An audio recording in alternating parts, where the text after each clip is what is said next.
రక్తపింజరి రొయ్య రహస్యం. సముద్రం పక్కనున్న మత్స్యపురంలో ఒక రొయ్యుండేది. పేరు కాదు, బ్రాండ్. రక్తపింజరి రొయ్య. అది అంత ఎర్రగా ఉండేది, చూస్తేనే కారం నాలుకెక్కేసేది. ఒకరోజు చాపలన్నీ అడిగాయి. ఓయ్ రొయ్య, నువ్వెందుకురా ఇంత ఎర్రగా ఉన్నావ్? రొయ్య స్టైల్గా చెప్పింది. నేను పుట్టిందే కారం నీళ్లలో, నీళ్లే మిర్చి పులుసు. అంతలో ఒక చెఫ్ వచ్చి పట్టుకోడానికి ట్రై చేశాడు.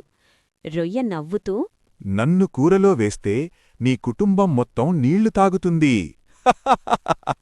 షెఫ్ భయపడి పారిపోయాడు. ఆ రోజునుంచి సముద్రంలో బోర్డు పెట్టారు. జాగ్రత్త, ఇక్కడ రక్తపింజరి రొయ్య ఉంది. కారం తట్టుకోలేకపోతే దగ్గరికి రావద్దు. చేపలన్నీ చెప్పుకుంటూ నవ్వుకున్నాయి.